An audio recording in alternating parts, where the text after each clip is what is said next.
Hello and welcome to this week's episode of the CPOstrategy Podcast. Today I'm joined by Diana Monterrubio, Procurement Global Strategic Director at Teleperformance. Today we'll be discussing the road ahead for women in procurement and also the journey ahead in gender diversity. I hope you enjoyed the episode. Hello and welcome to the CPO Strategy Podcast.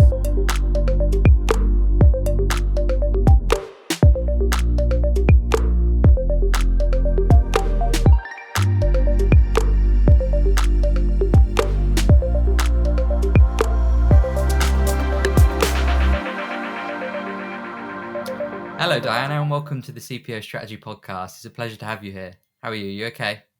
Hi, Sean. Yes, I'm doing great. Thank you so much for having me. It's a pleasure. I was wondering if you, as a way of introducing yourself, I wondered if you could tell us a little bit about you and your role and sort of how you ended up in procurement to begin with. Well, do you want the short version or the long version? Can we have the medium version if possible? All right. Well, I work at Teleperformance. I am a procurement director. I am in charge of global purchases for hardware and software. Some software. I do have a peer that takes care of most software, and that's for 88 countries, for 140K employees. So I keep busy. Yeah. I started working at Teleperformance in 2011, I believe that was, and that's. Can you hear Your the dog? That's not my Is there a dog. dog in your garden? Oh, sorry. Let's wait for him to shut up. It's all right. Oh, you know what? It's because this is open. Give me 1 second, okay? Oh, yes. So it's 88 countries, 440K employees. So I definitely do keep busy.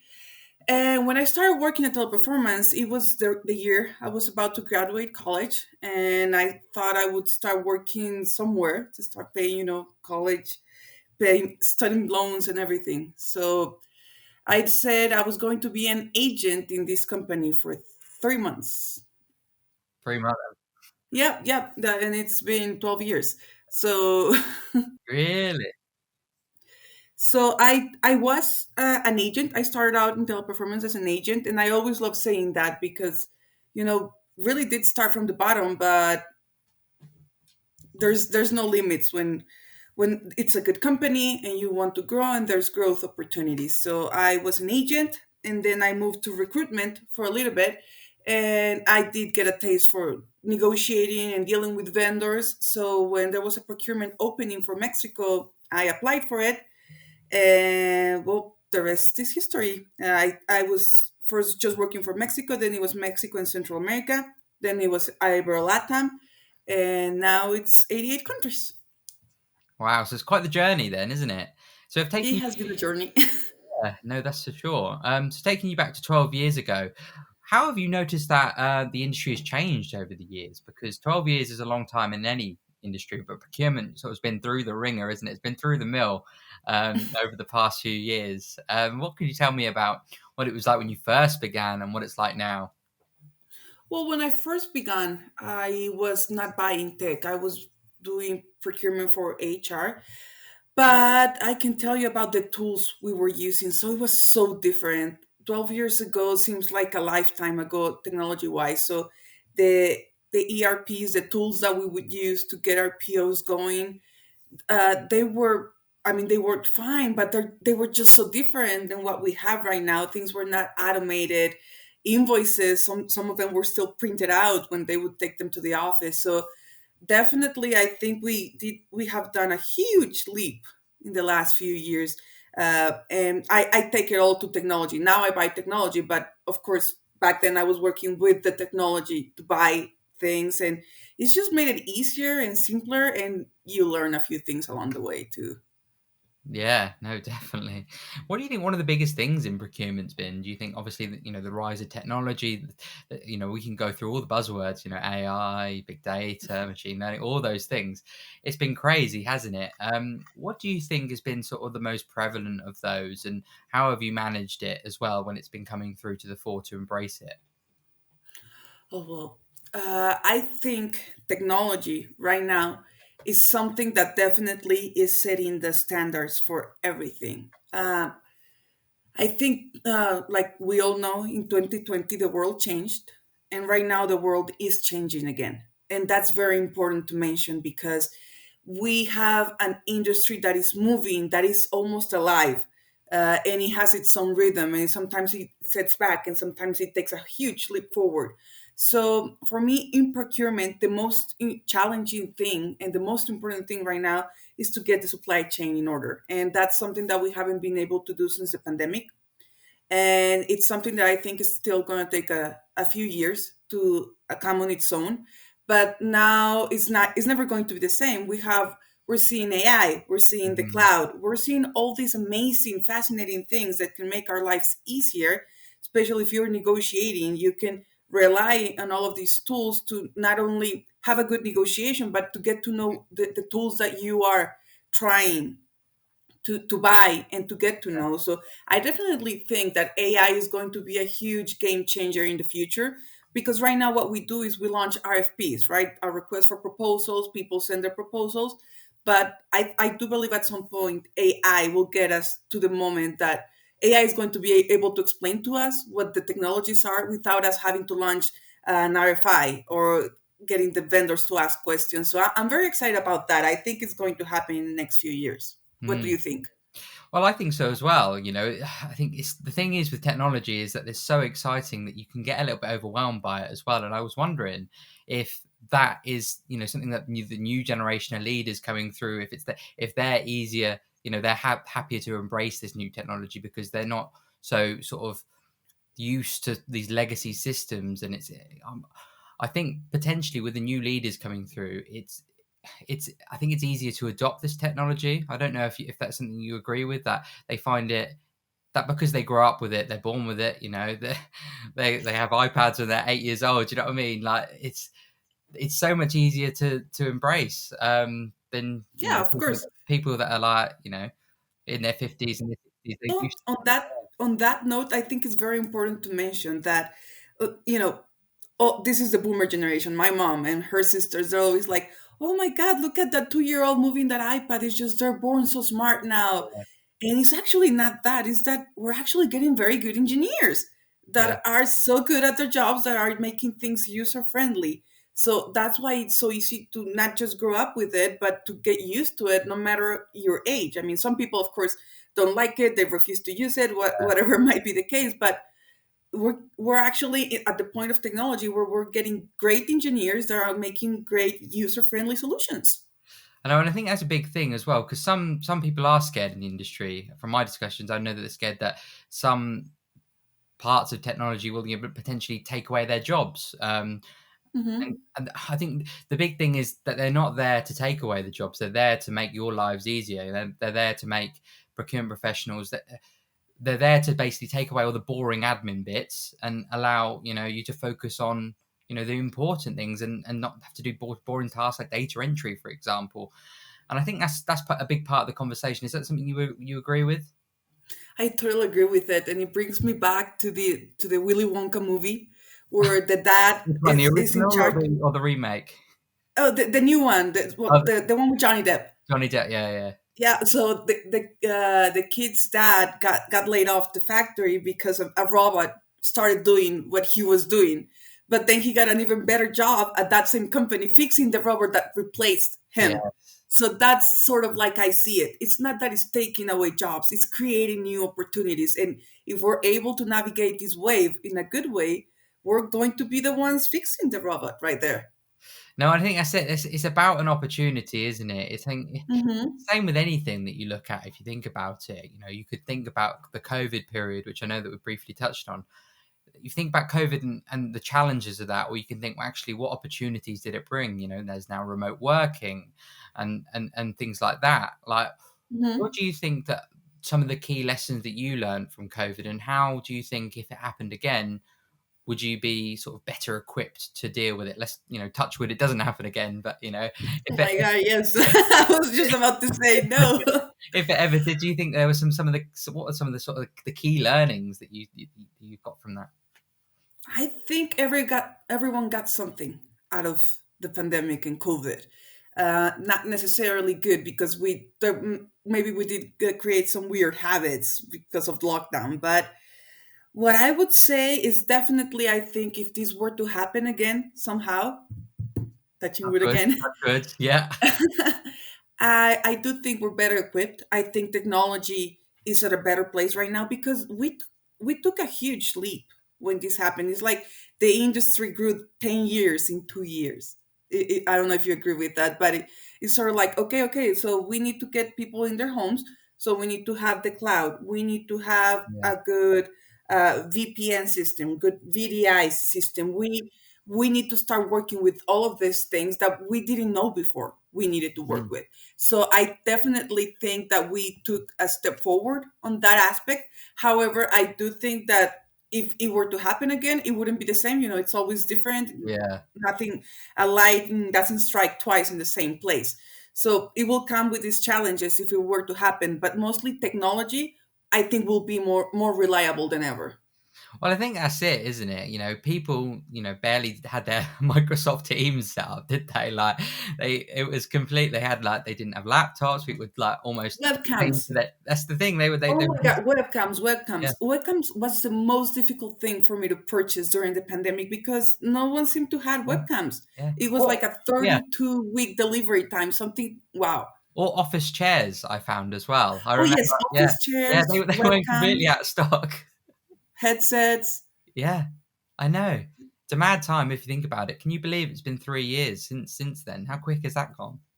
I cannot believe it's been 3 years. Sometimes I think I just avoid thinking about it. Like I say, no, it really didn't happen. I It know. just seems so far away, A but at the couple. same time, it just seems so close. Absolutely, it's crazy if you think about the 3 years then and then 3 years prior and the differences of how quick it goes. It's madness. Um, Totally. so some of my friends say that they basically got 2 years of their lives to go. So if they're 27, they're now 25. They get rid of the COVID years. They think it doesn't count. My cousin too. My cousin turned 40 in 2020, and he barely celebrated his 40th birthday. Yeah, And I was I like, know. He's "You're 38. 43," and he's like, "No, 40." Another important topic this month, there's obviously been International Women's Day earlier on in the month, and it's International Women's Month at the moment that we're trying to celebrate. And I just wanted to find your opinion on where you think that today the industry is in terms of female representation and sort of where along that journey, because I think it's always going to be an ongoing journey. Where do you think we are today in terms of female representation, particularly in procurement, but maybe in general? Um, And it's uh, probably quite a hard question just to sort of put it out on the spot, but my brain's just going like, yeah, where do we start? But as a general sort of idea.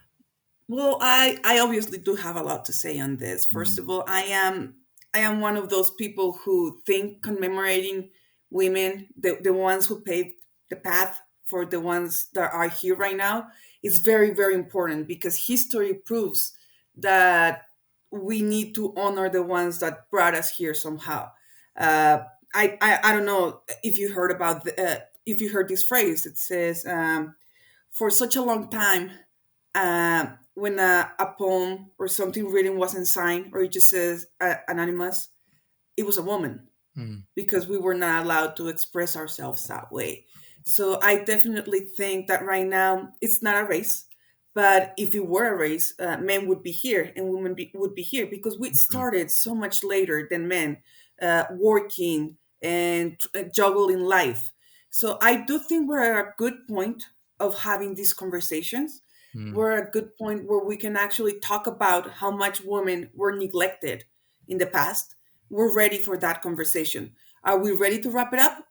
I don't think so. I think there's still a long, long way to go.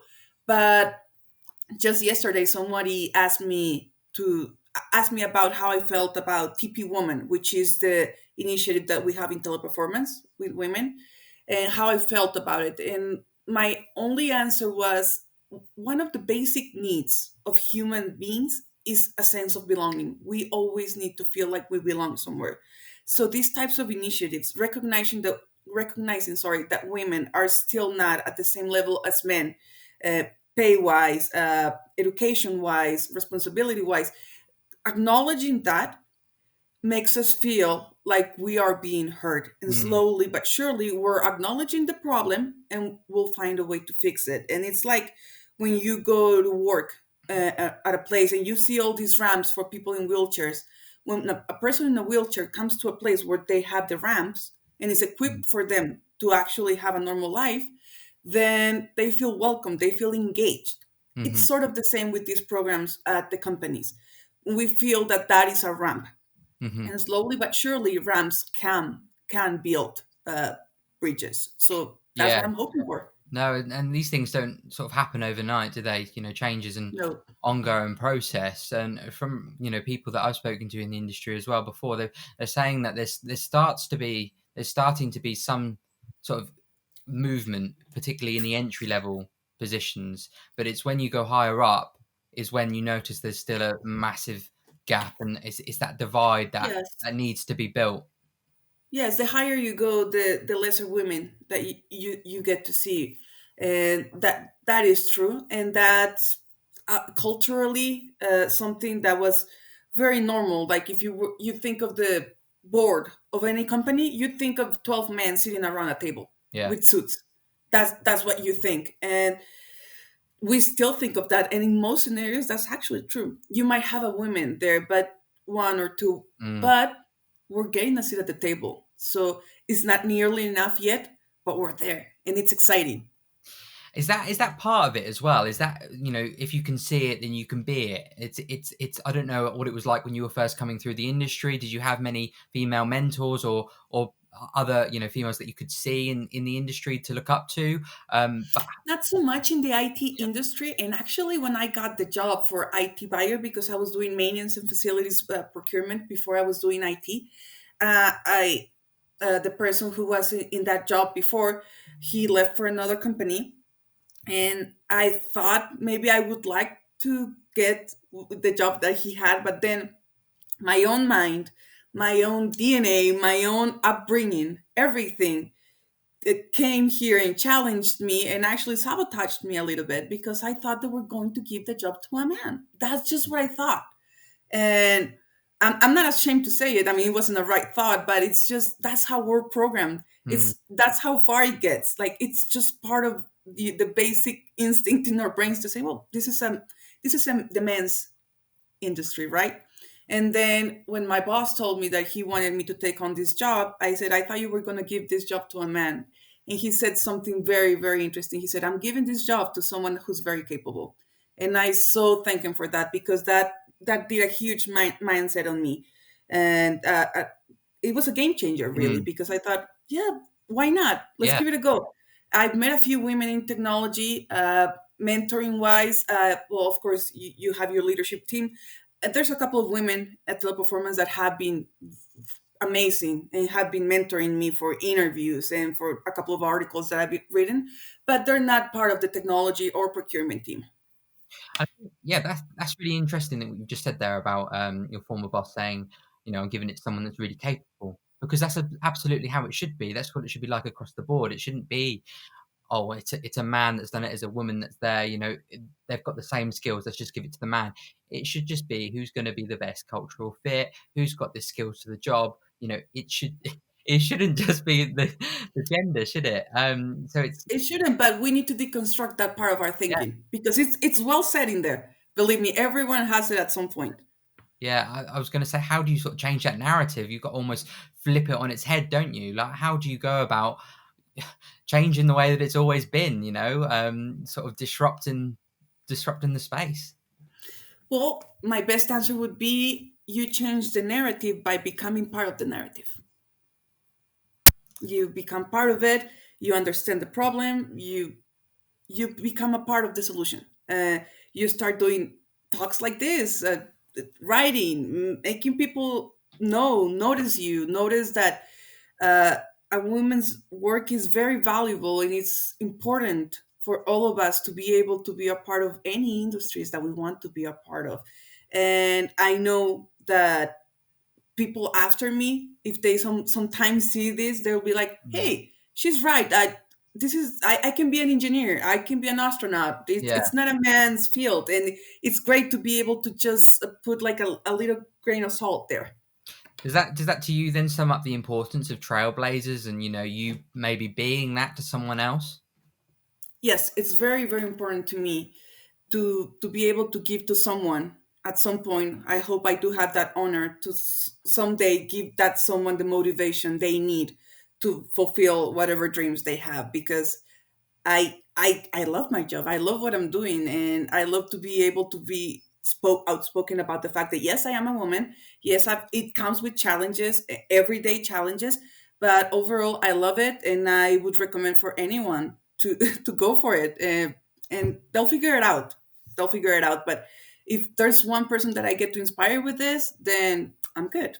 That's important, isn't it? I was going to say, how much do you think that challenges, like obviously the COVID situation that we've gone through, and obviously there's now, the inflation worries and the war in Ukraine, and these massive, big global events that nobody could have predicted, could they? Do you think that they're sort of acting as some sort of distraction for maybe companies and maybe people, and changing, women's mind about entering the industry? Do you think it's sort of this, I don't know, disturbing the situation and making people sort of think, oh, actually, is this the right industry for me? Do I need to sort of change my mind? And companies themselves as well. Do you think that these global situations are maybe so I don't know, getting in the way of and distracting from the main issue of sort of trying to bridge that female representation gap? Wow, wow, that's a very good question. Yes, I do think that that is a huge situation that we need to pay closer attention to, because we have companies that are trying to create environments that are safe for women, but we also still hear about these horrible cases where women feel undermined, or that they get mansplaining on a daily Mm, basis. So we have both of those circumstances, and it's very important to acknowledge them. But most importantly, it's very important for us to be able to tell them apart. That the fact that some things are normal, it does not mean that it's right. So mm, if our industry, if our world, if our way of living to this point has brought us to this idea of women belong here and men belong here, then we need to take that idea, but we mm, need to acknowledge it, because it's like Germany. I love how they acknowledge everything about the Holocaust, and they make it a part of their story to mm. make sure that it doesn't repeat itself. So I would say the same thing applies here. That's an interesting point, actually. It's about embracing the past and learning lessons to make sure that it doesn't happen in the future. That's an interesting way of sort of explaining it, maybe one that I've not heard before. And how much do you think that that's important to sort of, I don't know, not accept the past, acknowledge it, and then sort of look to do it better next time? Well, if you don't know what happened in the past and how it happened, then how could you possibly be prepared for the Yeah. future? How can you learn from it? Yeah. Yeah. No, So definitely. it's very important, but it's not important only for women. It's most important for men to know the story and to know what has been done to women in the past, so they don't make the same mistakes. Really, this right now, while women are fighting and we're trying to have a voice and have a place at the table, and a lot of men come to me and say, "Hey, but I'm here. I'm an ally." Well, the best way to be an ally is to know history and to understand that you have a privilege, and for other people to have a seat at the table, you might have to forego a little bit of that privilege. So it also takes a lot of will for men to not only say, hey, well, I've never done anything to women. That's not nearly enough. History owes us, and therefore if a man is privileged enough to be at the table, then he should use that privilege to help the underprivileged. Let's say it that way right now. No, very interesting stuff. Thank you very much. What about initiatives that companies can do? Are there anything that comes to mind that you think that companies can really do to sort of encourage that retention in female staff? I don't know. Obviously, across the board, it's so important to, a lot of people, they think about recruiting employees, and that's important too. But equally is, you know there's no point recruiting them if they're just going to leave in 6 months. So Right. how and that's the same in all genders, to be honest, isn't it? But what can companies do? It's obviously important to be paid fairly, and they need to have that challenge, don't they? What but maybe for women as well, what can companies do for them? Build ramps, build the ramps, build the access for us, give us a voice, give us uh, we hold a lot of webinars, like things that women are challenged with that men aren't, because we need that extra help right now. We need it. And a lot of electoral institutions worldwide, when they're electing people that work within those electoral institutions, they have job openings for women and for men. And a lot of people have complained about this, and it has been quite a controversy in a few countries. The reality of it is that if you have a woman that's I don't know, in Mexico our vote was approved in 1953. It's very embarrassing. So if you have women that, like myself, like my mom was born in 1955, Mm, so the first time that women voted in Mexico was in 1956, like in the national election. So mhm, my mom was 1 year old the first time women were able to vote in Mexico. So mm. that gives you a very good idea of how much behind we are. So we need we need to be out there, but we also need these openings to make sure that we have actually a chance to make a difference, because men have had a lifetime of this. So Yeah. we need to be given these spaces right now. I'm not saying we need it forever, but it's just we're behind. We're learning how to crawl. Some people are already running, and that's the most important thing. In order to build bridges, we have to build the ramps first. I think it's important to note as well, is it's a journey, isn't it? These things take time, don't they? And it isn't going to happen overnight. But do you think that women are in a good place in procurement, and that procurement is a good home for them and a good sort of career option long term? Well, I was going to say yes because I'm here and I'm happy, but I don't know many women like me. No. So my answer would be I really truly don't know. I do think we're doing the best with what we have right now. Yeah, that's interesting. Well, why do you think that you don't know many? So obviously, if you go to these, these procurement meets and things like that, do you think that you're the odd one out essentially? It Yeah. happens a lot, yes. How does that make you feel? Well, it's not only the fact that I'm a woman, it's my background. I'm a Mexican. You can totally tell that I'm a Mexican. Uh, you know, it's just I'm very much different when I'm sitting at the table. This is a long time ago. The story that I'm going to tell you. This was a long time ago. This was one of the first jobs I had. A summer job that I had when I was back in college.